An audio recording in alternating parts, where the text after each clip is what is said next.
It was a lovely garden, the giant's garden. A lovely garden with soft green grass. Every afternoon, children on their way home from school would go and play in it.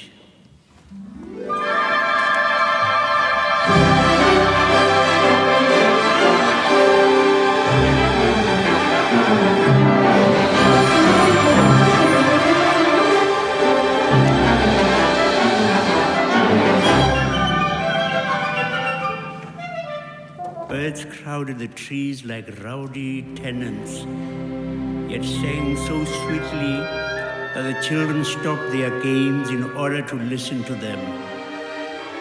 Peace reigned, contentment its companion. Joy, warm as a kitten and light as a dandelion, filled the giant's garden from corner to corner, causing the children to say,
One day, the giant returned to his castle.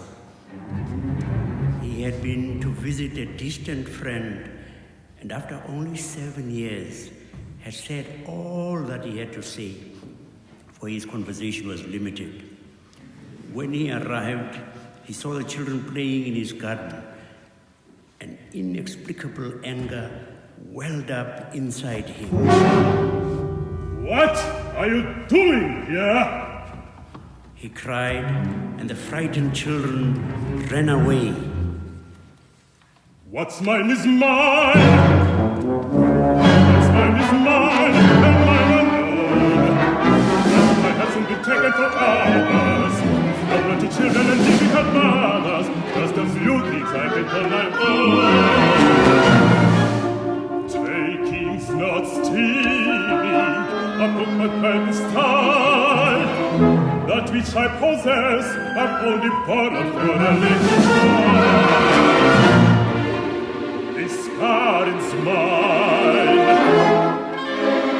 that trees are mine, even birds and bees are mine. What's mine is mine, all of mine.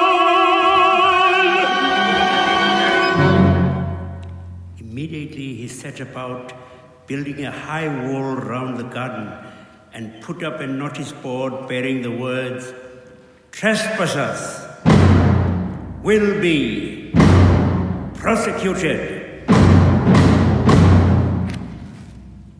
Spring came and held out.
Spring came and held out a hand of blessing over the waiting land. As if by magic, little blossoms and little birds appeared everywhere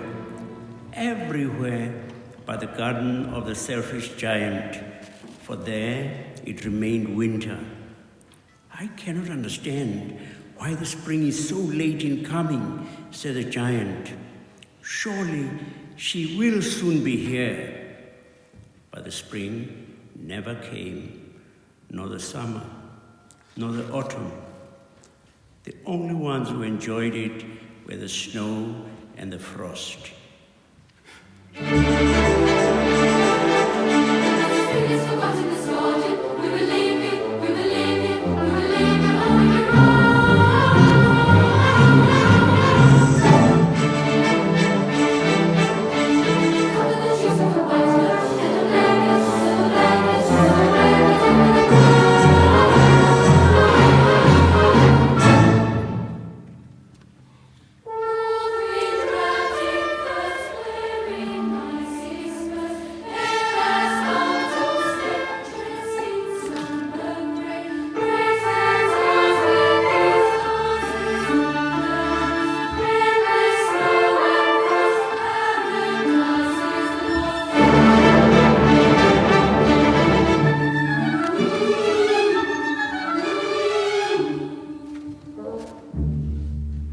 One morning, the giant was lying awake in bed when he heard some lovely music.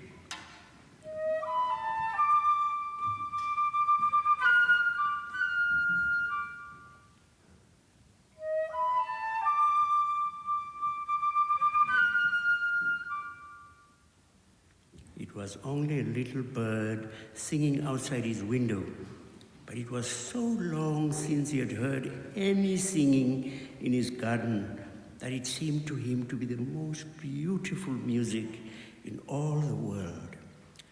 I believe the spring has come at last, said the giant, and he jumped out of bed and looked out.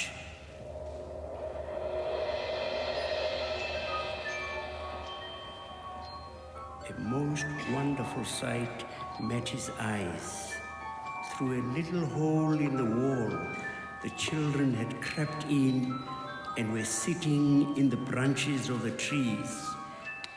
In every tree that he could see, there was a little child. The trees were so delighted to have the children back again that they waved their arms gently to and fro and covered themselves with blossoms. The birds were flying about and the flowers were looking up through the green grass and laughing.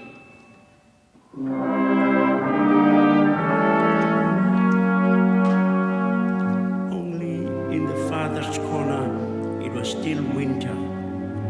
A little boy, so small that he could not reach up to the branches of the snow-covered tree, was wandering all round it, crying bitterly. And the giant's heart melted as he looked out. How selfish I have been. Now I know why the spring would not come near. Why are the walls of the hardened heart?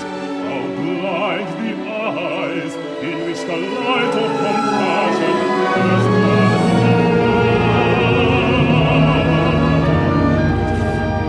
but poverty, there isn't giving and taking without the blessing of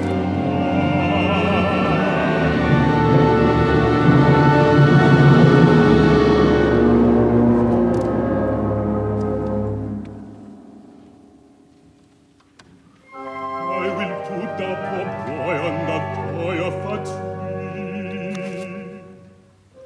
I will knock down a wall and a garden shall be a playground forever and ever.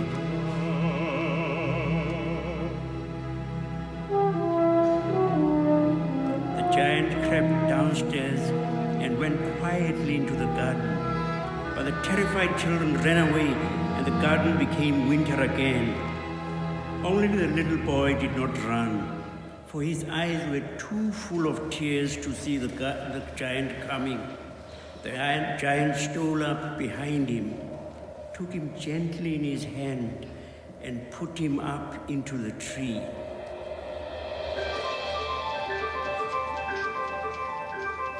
The tree broke at once into blossom. Birds came and sang on it, and the little boy stretched out both his arms, flung them round the giant's neck, and kissed him. And when the other children saw that the giant was not wicked any longer, they came running back, and with them came the spring.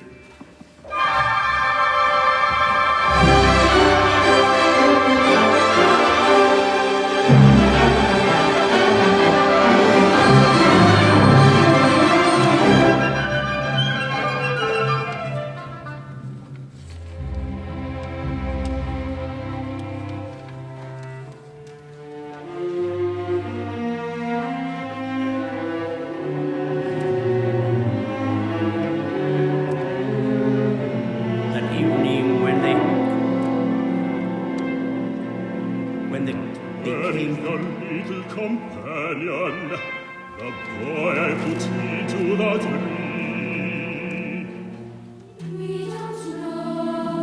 We don't know, he's in here just today.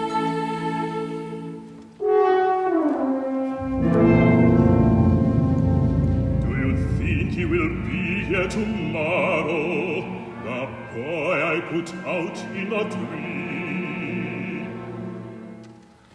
We don't know, we never saw him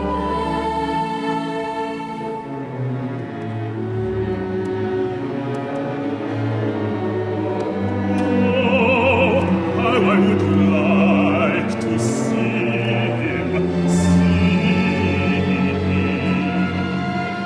the one who embraced me and kissed me.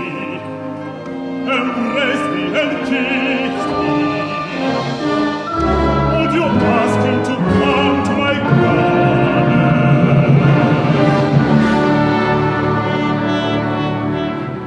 The boy I put out in the tree.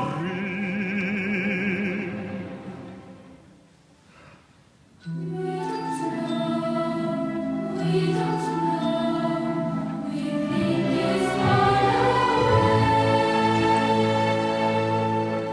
How quickly the years passed by.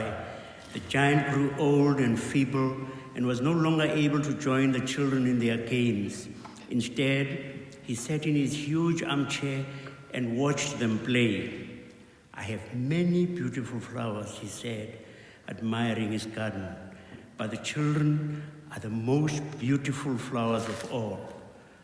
One winter morning, as he was dressing, he looked out of his window.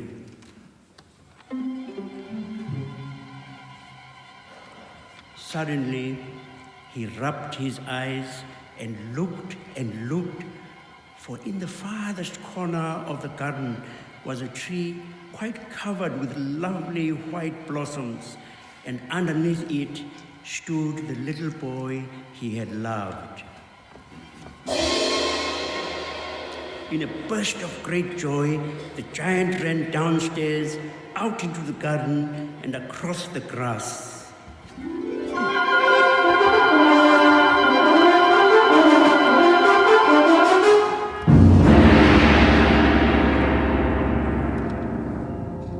But when he came quite close to the child, his face grew red with anger, and he said,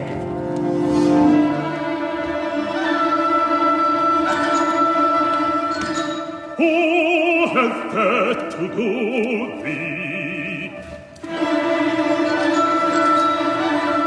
Who had dared to do this thing?" For on the palms of the child's hands were the prints of 2 nails, and the prints of 2 nails were on the little feet. Who hath dared to wound thee? Tell me, that I may take my sword and slay him.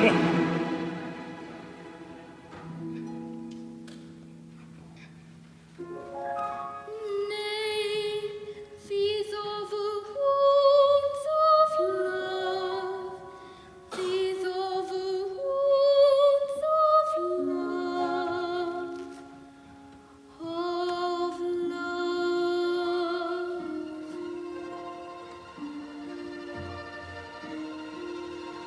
Greater love has no man than this, that he laid down his life for his friends,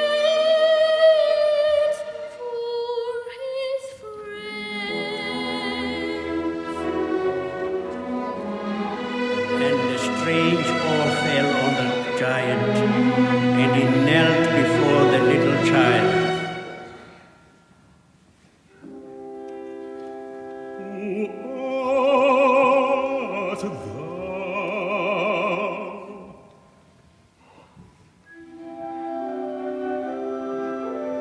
And the child smiled on the giant and said to him, You let me play once in your garden. Today you shall come with me to my garden, which is paradise.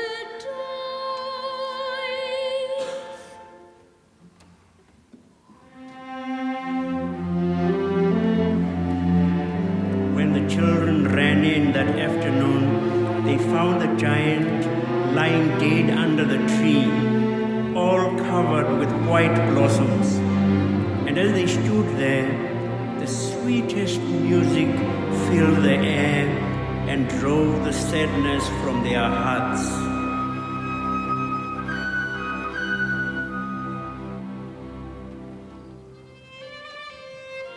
It was only a little bird singing in the tree above them, but it seemed to them to be the most beautiful music in all the world.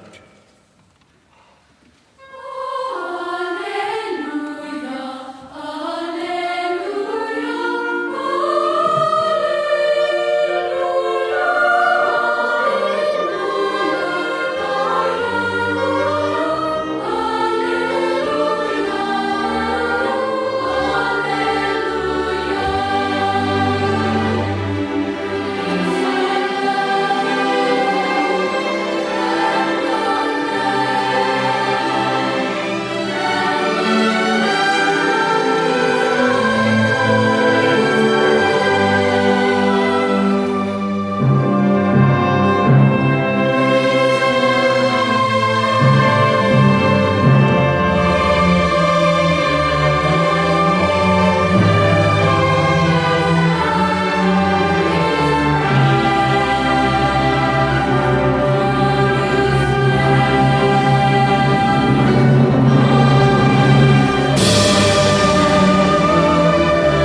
Hmm.